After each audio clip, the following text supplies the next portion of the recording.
Adkenele gushin es partiebe kuchis aktsiაზე იყვნენ და ვერ იყვნენ ჩვენი სტუმრები მოგესალმებით ბარიკა მადლობა სტუმრობისთვის თქვენს პირველ რიგში შთაბეჭდილებაზე გითხავთ დიდი მზადება იყო ამ დღისთვის და როგორი განწყობა დაგიტოვათ მოგესალმებით პირველ რიგში მადლობა თქვენი გადაცემის სტუმარი ამ შემთხვევაში პირველად ვარ და მიხარია ნამდვილად რაც შეეხება თქვენს შეკითხვას გუშინდელ აქციასთან დაკავშირებით რა თქმა უნდა ეს იყო ძალიან მნიშვნელოვანი აქცია რამოდენიმე მიმართულებით თუმცა მინდა ერთი კონკრეტული გამოვყო ამ შემთხვევაში საუბარი არის იმაზე რომ ესე იგი საზოგადოებამ აქტიურმა ადამიანებმა კიდევ ერთხელ დაგვანახეს რომ ისინი არ აპირებენ რუსულ სპეცოპერაციაში რომელსაც ივანიშვილის რეჟიმი უწოდებს არჩევნებს მიიღონ მონაწილეობა ხომ და ეს იყო სწორედ იმ ასე ვთქვათ ამის მაჩვენებელი ერთის მხრივ მეორეს მხრივ მნიშვნელოვანი იყო იმიტომ რომ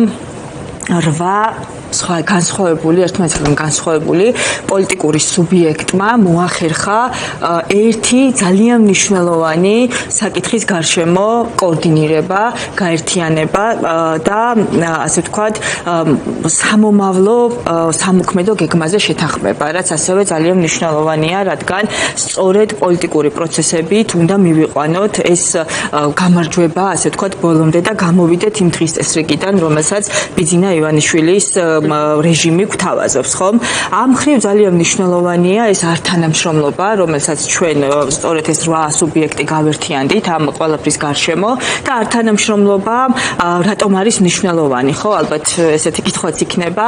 მნიშვნელოვანია გამომდინარე იქიდან, თუ რა შედეგები მოგვიტანა აქამდე ამ ართანამშრომლობამ. პირველ რიგში ჩვენ როდესაც ანუ ეტაპებს რომ მივყვეთ, თანმიმდევრულობა და ართანამშრომლობამ რა გამოიწვია? პირველ რიგში ის რომ ჩვენ უარი ვთქვით მანდატებზე არ ვაღიარეთ პარლამენტი ხომ ამის შემდგომ მოხდა უკვე ასე ვთქვათ მთელი რიგი მოქმედებების იგივე სიების ჩახსნა იგივე ანუ ასე შემდგომ რაც შიდა ლეგიტიმაციას ართმევდა და წაართვა კიდევაც რეჟიმს ამას მოყვა საპროტესტო აქციები რომელიც დაიწყო ქართული ოცნების პრემიერის კობახიძის განცხადების საფუძველზე როდესაც ჩვენს იდენტობას დაუპირისპირდა ხო იმიტომ რომ ქართული ხალხის იდენტობაა სწორედ ის რომ ჩვენ ვართ ცივილური სამყაროს ნაწილი ჩვენ ვართ ევროპის ნაწილი და ევროკავშირის წევრობა პანაცია კი არ არის ეს არის ჩვენი იდენტობის ნაწილი და აქეთ მიისწრაფვის ქართველი ერი ასე ვთქვათ მთელი მისი ისტორიის განმავლობაში ხომ გარდა ამისა რაც ნიშნავს ევროპა და ევროკავშირი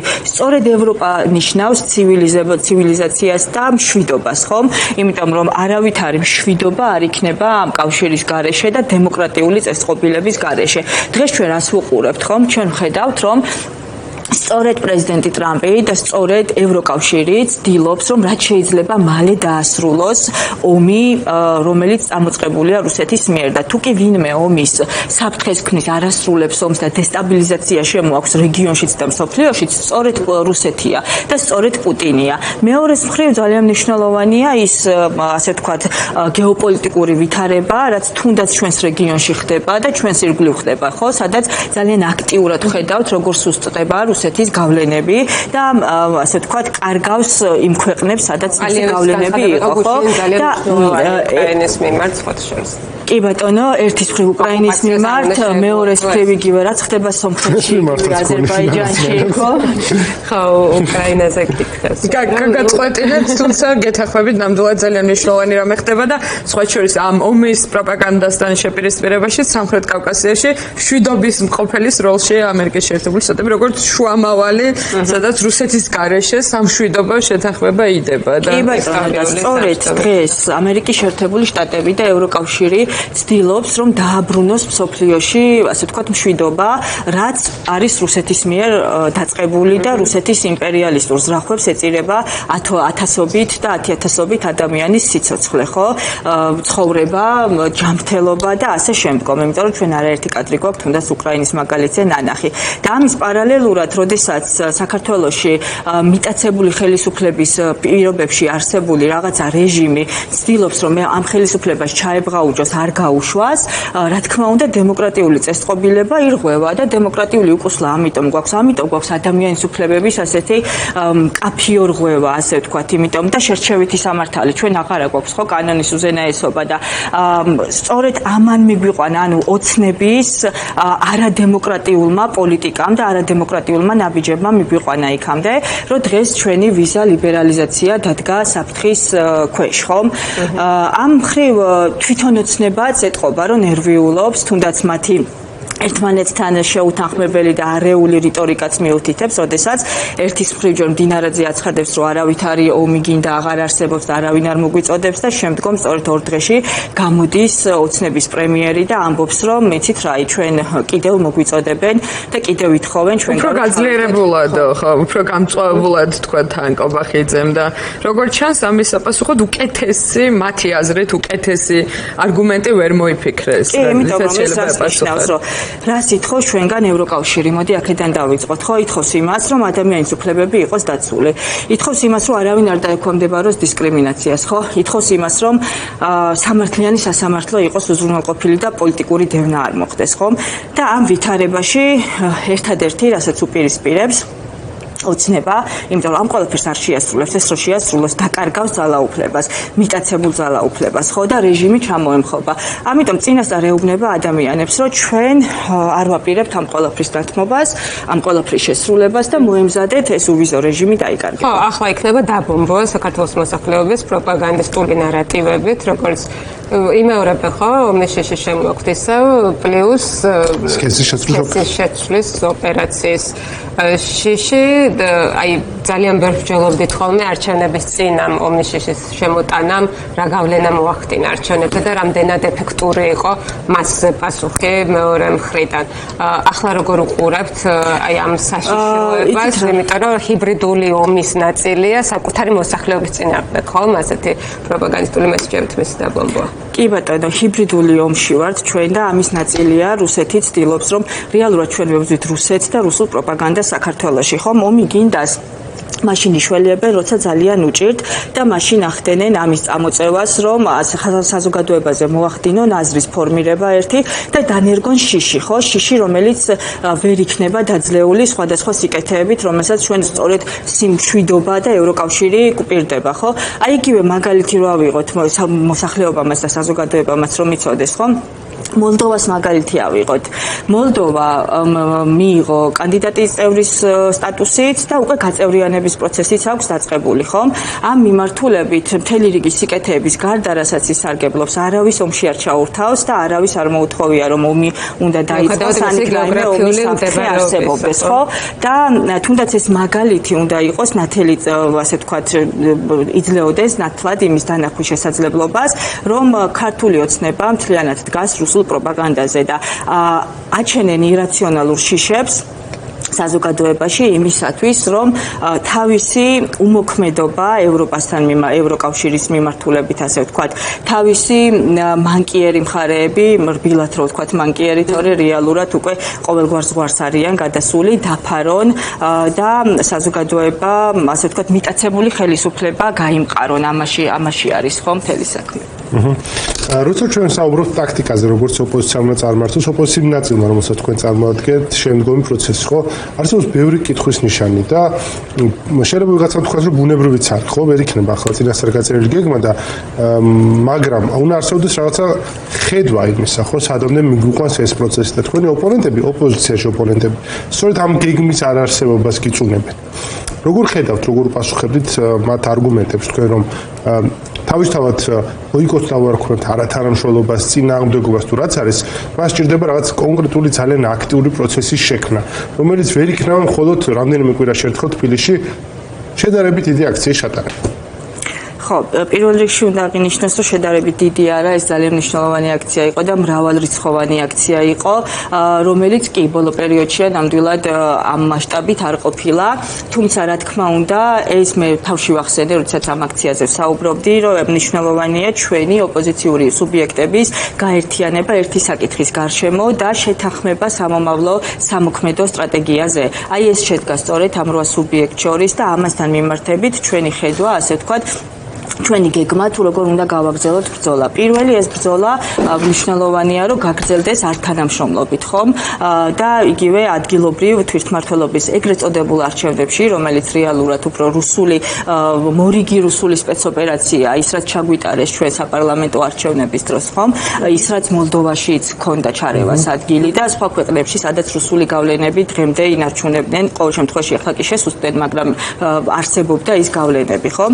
ამ მიმართულებით ართანამშრომლობა, თანმიმდევრულობა, კოორდინირებული მოქმედება, წინააღმდეგობის ცენტრების შექმნა და ეს ცენტრები შეიქმნება უახლოეს პერიოდში ყველა რეგიონში და ყველა ქალაქში. ამის რესურსი გააქვს, ხო შეიძლება ეს კითხვაც ძალიან მნიშვნელოვანია, იმიტომ რომ სურვილი და შეთანხმებაც მნიშვნელოვანია, მაგრამ რესურსი არის ხოლმე პოლიტიკაში ასევე ძალიან მნიშვნელოვანი საკითხი.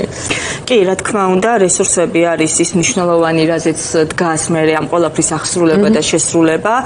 მოგეხსენებთ ახლა მე კოალიცია ცვლილების სახელით და პარტია ახალი სახელით რო ვისაუბრო ჩვენ საკმაოდ საქართველოს მასშტაბით ფაქტობრივად ყველა რეგიონში ვართ და ყველგან გვაქვს ჩვენი წარმომადგენლობა, ყველგან გვყავს ჩვენი წევრები და ასე შემდგომ. ხო, ანუ ის საყრდენი ძალა, რომელსაც შეიძლება რომ დავეყრდნოთ, ანალოგიურად ამ გაერთიანებაში არის ასევე ნაციონალური მოძრაობა, რომელსაც ასევე საკმაოდ მსხვილი წარმომადგენლობა აქვს და სხვადასხვა პარტიები, რომელსაც აქვს თავისი რესურსი რეგიონებში იქნება თუ დედაქალაქში იქნება, ხომ? ამ რესურსის ფარგლებში სწორედ წინააღმდეგობის ცენტრების გახსნა და ბევრი ახალი ადამიანის შემოერთება, რომელიც ერთის მხრივ არა მარტო ასე თქვათ ადამიანური რესურსით გახდის შესაძლებელს რომ დავუპირისპირდეთ წინააღმდეგობა გაუწიოთ ამ პროცესს და გავაგრძელოთ უფრო მასშტაბს მისცემს ამ ყველაფერს ერთის მხრივ და მეორე ჩაერთვება სწორედ აი ჰიბრიდულ ომში იმიტომ რომ იქ ადგილზე საჭიროა აუცილებლად ადამიანები, რომლებიც პირადად ერთ-ერთში პირდაპირ კომუნიკაციის გზით მოახდენენ ინფორმაციის ერთმანეთში გაცვლას, იმ რეალური ინფორმაციის, რომელსაც აქვს ამ ქვეყანაში ადგილი და არა იმას, რასაც პროპაგანდისტული მედია ავრცელებს რეგიონებში და არ აძლევს ხალხს საშუალებას იმისას, რომ მოისმინოს რეალური მოცემულობა, ხომ? მით უმეტეს დღეს უკვე სოცქსელების ეპოქაში, სადაც შესაძლებელია, რომ სოციალური ქსელებითაც მთელი რიგი ინფორმაცია გავრცელდეს. მოკლედ, ერთიანობა ამ საკითხის გარშემო რატომ არის მნიშვნელოვანი? იმიტომ რომ შევქმნათ წინააღმდეგობის ცენტრები და ჩვენ ვიცით ეს როგორ უნდა გავაკეთოთ და ამაზე კონკრეტული ნაბიჯებიც უახლოეს პერიოდში გადაიდგმება. მეორე გაუწიოთ სწორედ წინააღმდეგობა ჰიბრიდულ ომში, საინფორმაციო ომში და ვაჯობოთ ამ ნაწილშიც. კი ბატონო, ბოლო კითხვა მექნება თუ თქვენ არ გაქვთ კიდევ კითხვები თავად ივანიშვილის და რეჟიმის ამ მდგომარეობას როგორ აკითხავთ? შორიდან ცოტა რთული შესაძლებელია, ხო, იმიტომ რომ ერთი ხელით დიქტატურას ამყარებენ ყოველდღიურად უარესდება ადამიანებს და სამოქალაქო უფლებების მდგომარეობა, ხომ, ჩვენს ქვეყანაში, მაგრამ მეორეს მხრივ ხედავთ გარკვეულ ინდიკატორებს, რომ იქ ყველაფერი ესე კარგაცვლაც არ არის, ფასაც მიღმა, როგორც ერთი შეხედვით ჩანს, პლუს ამას ემატება იზოლაცია, რომელიც აი ბოლო დღეებში გამოჩნდა რომ მხოლოდ გაღრმავდება და ნუ არანაირი ნიშანწყალი არ ჩანს რომ ის იზოლაციიდან რამენერად გამოაღწევს. თქვენ როგორ აღიქვამთ რთულ მდგომარეობაშია ივანიშვილის რეჟიმი თუ ის ზიგზაგებით, მაგრამ ახერხებს დიქტატურის გამყარებას?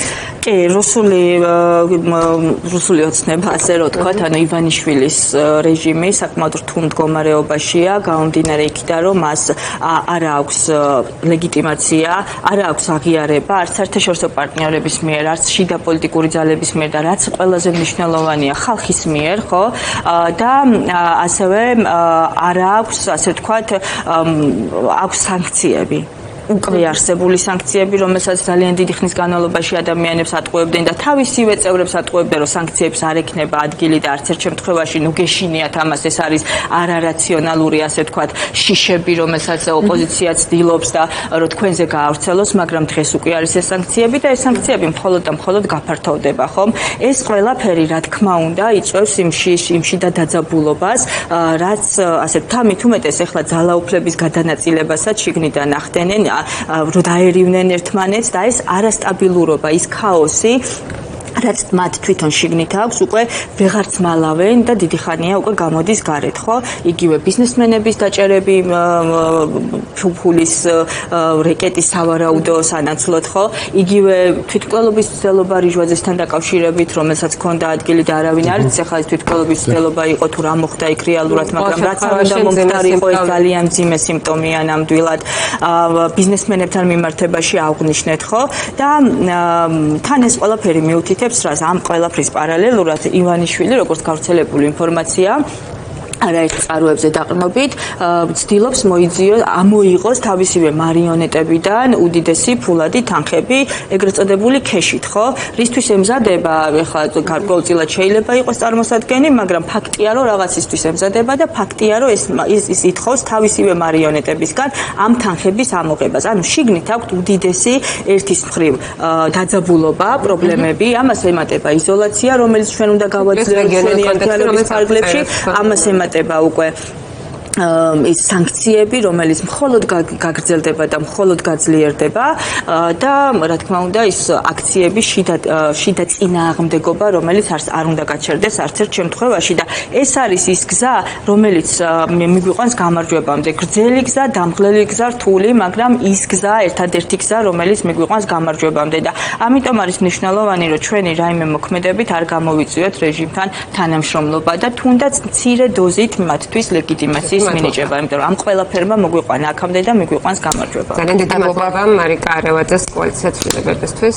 ჩვენ რამდენიმე წუთში რეკლამის შემდეგ დავბრუნდებით ყოველგვარად რაგაუში.